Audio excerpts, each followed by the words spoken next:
The word Sacitta means one's own mind. Chitta means mind. Sa suggests that one's own mind. Even though this sutta directly addressed the monks, this sutta can be applied to anyone who follows the path of the Buddha, who wish to attain enlightenment. So you should not think this is a discourse only for monks and nuns. In fact, this is a discourse for every follower of the Buddha. Dhamma is a path of transformation. It transforms human beings from ordinary status to extraordinary level. But the transformation begins in one's own mind.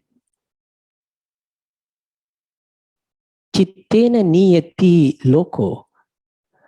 The world is led by our own thoughts, says the Buddha. If it is the case, the transformation starts in one's own mind, because our own thoughts, once we condition them in a wholesome way, that leads to wholesome words and actions, which is the transformation of character. Eventually, based on such a wholesome character, when one cultivates the mind and achieve concentration, and such a mind can be a platform for insight to arise, thereby uproot all the defilements, transforming an ordinary human being to become enlightened human being who is full of great compassion and wisdom.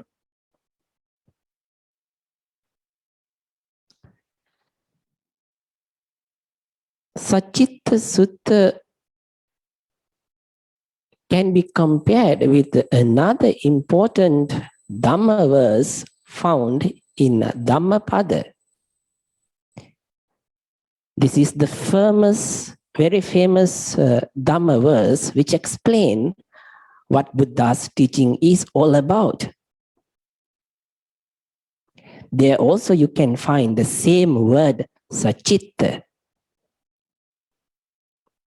as the 4 verses runs.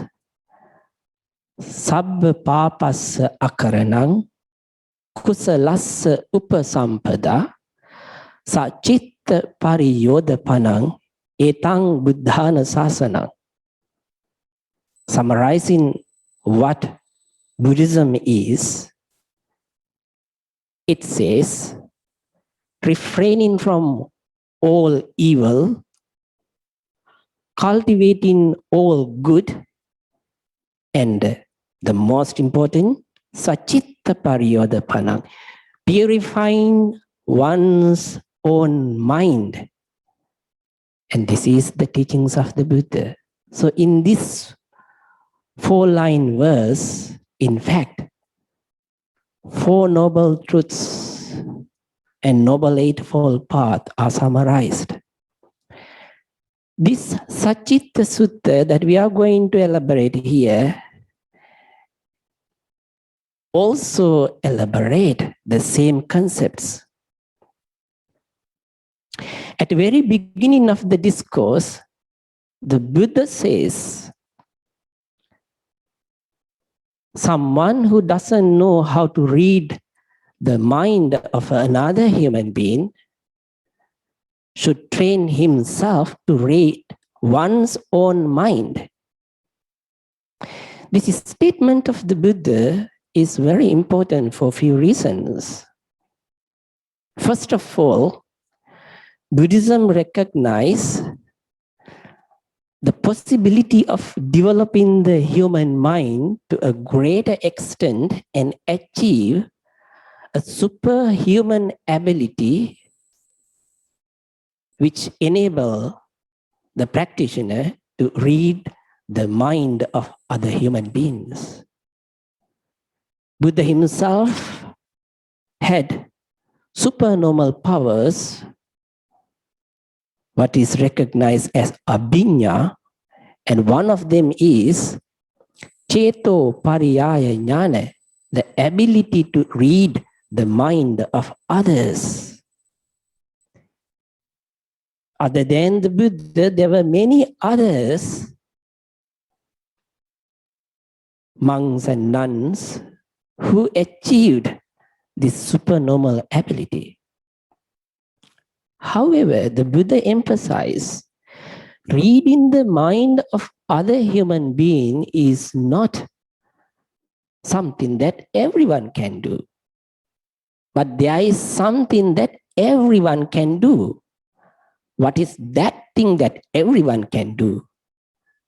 Is to read one's own mind. And reading one's own mind is more important than reading the other's mind. Because if you have the right understanding about your own mind, and if you have the insight how your mind works, then only you will get the ability to transform it. If you want to transform yourself to be an enlightened human being, first of all, you need to understand who you are and what kind of mind you are having. And in order to realize yourself, you need self-examination. So Buddha says, self-examination is very important for someone who wants to develop skillful qualities. Moving forward, in the next paragraph, the Buddha draws a beautiful simile here. He says, a man or a woman who is young, youthful, and fond of ornaments. When someone is young and in prime youth, that person is physically healthy. That person is also very strong. And that person has the desire for ornaments, means also wish to be beautiful and handsome.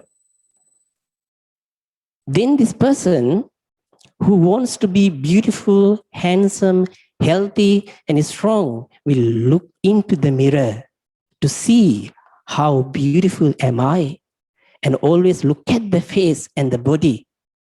And Buddha says, if that woman or man were to see any dirt in her or his face, he will quickly take it out, keep it clean, because this young man or woman wants to be attractive, wants to be beautiful, wants to be handsome, wants to be clean.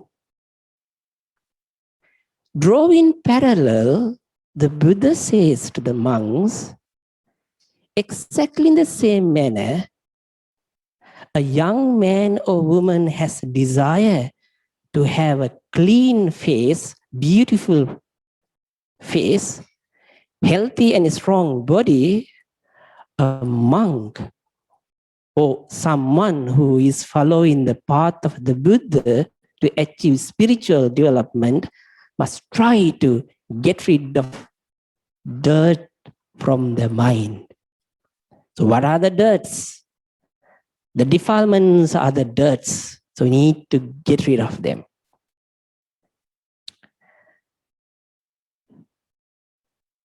Monks are fully dedicated for mental development. Their material needs are very few. However, being lay followers of the Buddha, you still need to achieve both material and spiritual wealth. So being lay disciples of the Buddha, how can we understand this sutta? This paragraph itself says us that we need to take care of both our body and mind.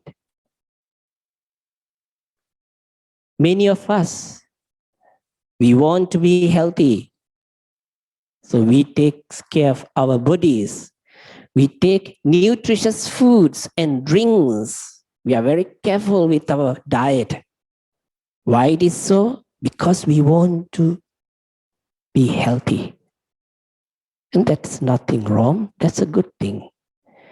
We need to take care of our body in order to be healthy. But Buddha says not only the body, the mind also must be taken care and kept in healthy.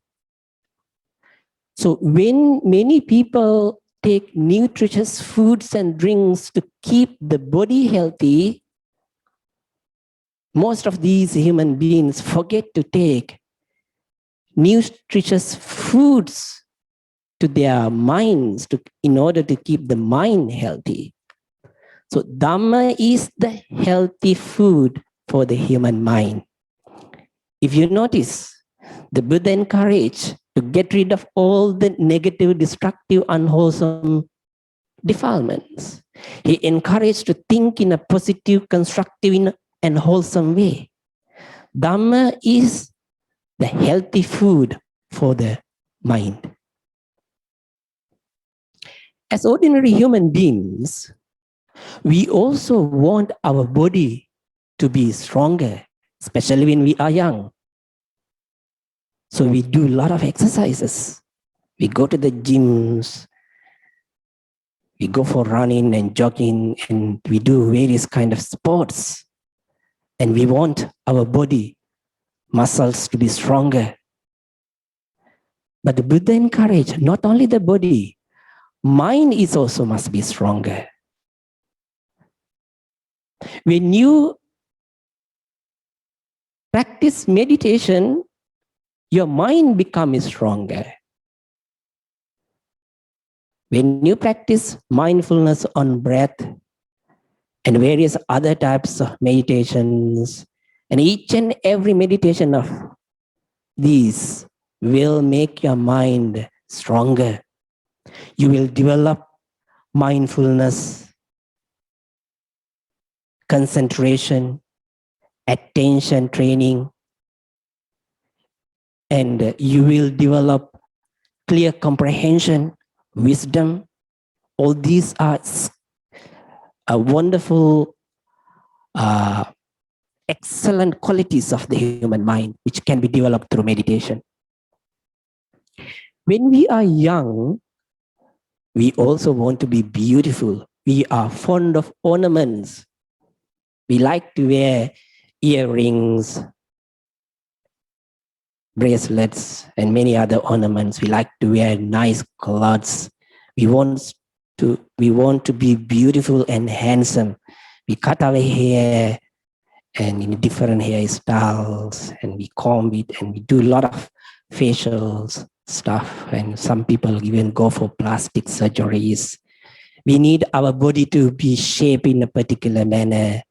And some places we want to be very slim. Some other places we want to be stronger with a lot of muscles. We do a lot of things in order to keep this body shaped, keep it beautiful, attractive. That's fine. As a Buddhist practitioner, you can still continue to do that. You can look at the mirror hundreds of times, no issue. But do not be deluded. you also must take care of the mind. As much as you want to have a beautiful, handsome body, you also need to have a beautiful mind. So Buddha teach, when you develop metta, you are having a beautiful mind. When you develop compassion, you have a beautiful mind. When you develop appreciative joy, generosity, and the other great virtues, you are having a beautiful mind. So Buddhism encourages you to develop the mind in a beautiful way. And also, most importantly, in this simile itself, this young man or woman who look at the mirror easily, very quickly wants to get rid of if there's any dirt, any pimples or anything on the face, because wants to look beautiful and clean, especially wants to be clean. So the cleanliness here, we should not confine only to the body, but cleanliness of the mind is very important and emphasized by the Buddha many times. We wash our body whenever it becomes dirty. Within a day, we wash our body many times. We brush our teeth, we have shower, we apply creams. We want to keep the body clean, pleasant, and we want to get rid of the unpleasant smell of the body. We try a lot of things to keep the body clean. No matter how we try, it again and again will become dirty. But we do not give up. We wash our clothes and we wash our body many times, hundreds and thousands of times throughout the life. But when the body gets dirty, we quickly wash it up. But many people forget to clean their mind and wash it when the mind becomes so dirty. When the mind is full of anger, jealousy, hatred, your mind becomes dirty, but you do not wash it. You do not clean it. So Buddha encouraged us to do the cleaning. So among many other methods that the Buddha recommend how to clean the mind, self-reflection is one of effective way. So throughout this discourse, the Buddha talk about self-reflection as a main point here in order to clean the mind. So if you want to hear the Buddha's own words, then this is how it is said. Self-examination is very helpful for a bhikkhu to grow in wholesome qualities. So this is just mentioned after the simile of a young man and woman in the discourse itself. So self-examination is a key to purify our mind from the defilements. The next paragraph is dedicated to teach how we should do the self-examination. The Buddhist term for this self-examination is paccavekkhana. The term paccavekkhana means mindful reflection. Mindful reflection, self-examination. So here, every monk and nun, they're supposed to be mindful and do the self-examination many times a day. However, if you cannot do self-examination throughout the day because of being so busy, you still can take a short interval in between your busy schedule. Just within the day, take few minutes to close your eyes and watch your mind to see the status of the mind at that particular moment. Suppose you are in the office doing some work, And after working maybe an hour, you feel tired. You may want to stretch a bit. You got up from your seat, and when you walk around, you are giving some relaxing time for your body. At the same time, you just close your eyes for 1 minute and watch your mind. Whether your mind is agitated at that moment, what kind of status is the mind? Is it stressed up? Is it concentrated? Or is it full of lust, anger, hatred, ill will? So in this way, you can take time off to watch your own mind. As the Buddha says, he encouraged the monks to watch their own mind to see whether their mind is full of ill will or whether the mind is free from ill will. Whether mind has got greed, longing, or it's free from them, or dullness or drowsiness, or free from that, or whether the mind has got restlessness, worry, or mind is free from them, or whether mind has got doubt, or free from doubt, or whether mind has anger, or whether it is defiled or otherwise, agitated or not, concentrated or not. In this way, the Buddha encouraged the monks to watch their own mind and investigate. In fact, in Satipatthana Sutta, 3 sections are fully dedicated for the investigation of the mind. Chittanupassana, Vedananupassana, and Dhammanupassana reflect the self-examination of one's own thoughts, one's own feelings, as well as the Dhammas. So whenever you self-investigate your own mind, you will come to know exactly what kind of thoughts, what kind of feelings, what kind of perceptions are there, whether mind has got these defilements or otherwise. So this is called self-investigation. Then the last 2 paragraphs of the sutta has dedicated for Samma Vayama, right effort. The Buddha says, after doing self-investigation, then there are 2 things that you must do. What are these 2 things? He says, first thing, when you do self-investigation, if you were to notice that your mind is full of ill will, greed, restlessness, worry, and other defilements which I just mentioned, if it is the case, then you should try your best and make extra effort to get rid of these defilements. In the same manner, a man whose clothes got caught fire would try to put off the fire vigorously and without wasting time. In the same manner, you should try your best, make extra effort, arouse energy, and work hard diligently to get rid of these defilements. This is the first task. However, when you do the self-investigation and examining your own mind, if you were to notice, your mind is free from these defilements which are destructive and negative.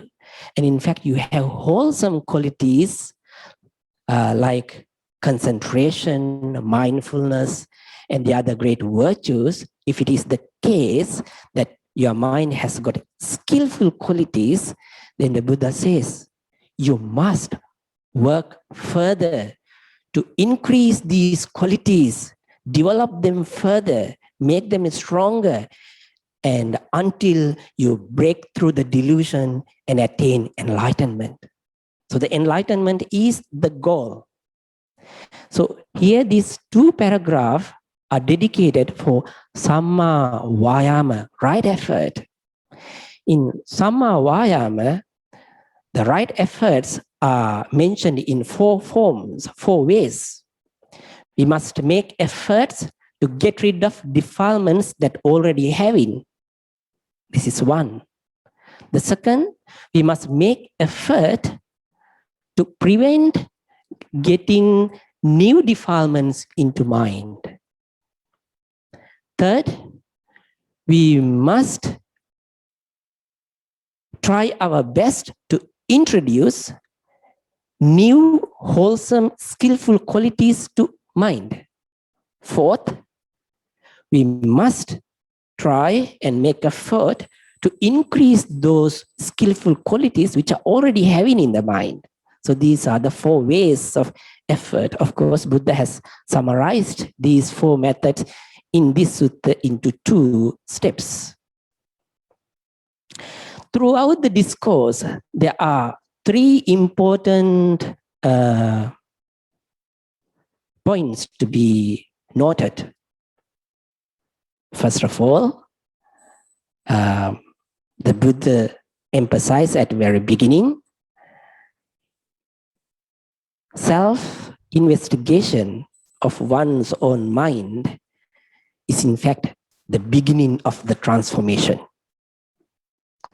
And any human beings want to be enlightened, that human being must start examining one's own mind. Second point is Samma Sati, mindfulness. And throughout the discourse, the Buddha is talking about Sampajanakari, clear comprehension.